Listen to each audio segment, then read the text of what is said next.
When my wife left me, everyone disappeared. Friends stopped calling, relatives stopped visiting, and my aunt, the woman who once said I was like a son to her, laughed the loudest. Guess she finally realized you're not good enough for her, she told everyone at a family dinner. She even sent me a message that night. Some lessons come with heartbreak. You needed this, I didn't reply. I just packed my bags and moved into a tiny one-room flat. No money, no friends, no motivation. For months I stared at the ceiling, wondering if she was right. Maybe I wasn't good enough, but pain can be fuel, if you use it right. So I got back up. I started freelancing, then took online business courses at night. I worked 16 hours a day, building a drop-shipping company that most people said would fail. They were wrong. Within a year, I was making more money in a month than I used to in a year. By the second year, I'd registered my own brand, opened offices in 2 cities, and bought my first luxury car, but I didn't post it online. No flashy pictures, no showing off, just quiet work, and a memory of her laughter that kept me going. Then, one morning, something strange happened. My realtor called me about a property for sale, an old house in the suburbs. Sir, it's a beautiful one. A big garden, 5 bedrooms, white pillars. The owner's desperate to sell. When he gave me the address, my heart stopped. It was my aunt's house. The same house she once said I'd never be able to afford to even visit. I smiled. Make an offer, I said. Full price, no negotiation.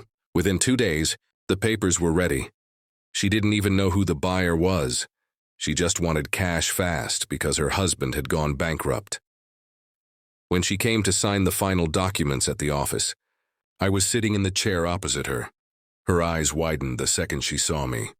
Alex, what are you doing here? She stuttered. I leaned back, calm and polite. Oh, I'm the buyer. Small world, right? Her face turned pale. You can't be serious.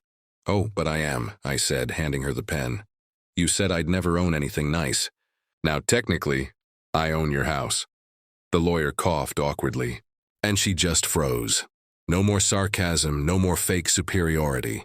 She signed the papers with trembling hands. A week later, I arrived at the house with the moving company. She was standing outside, pretending to be busy with a broom. Don't worry, I said gently. You have a week to move out. Take your time. Her eyes filled with tears. Alex, we're family.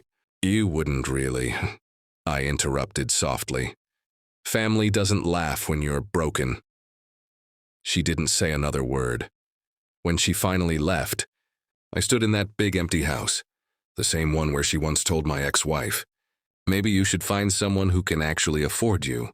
And for the first time in years, I smiled. But revenge wasn't the end of it. I renovated the house completely, new paint, furniture, everything. Then, I turned it into a rehabilitation center for single parents and divorced men. The sign at the gate read, New Beginnings. When my aunt drove by a few months later and saw it, she stopped her car and just stared.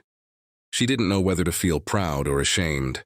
I waved at her, and for the first time she looked away.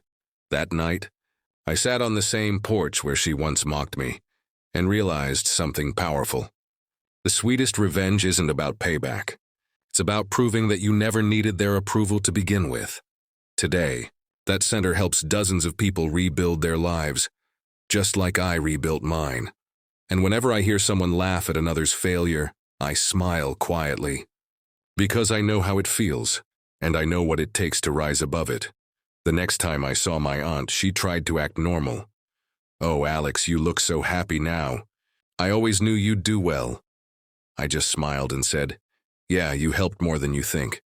She didn't understand it, but I did, because the day she laughed at my pain was the day I decided to change my life forever. And now, she drives past the house she used to own, the one I turned into hope for others.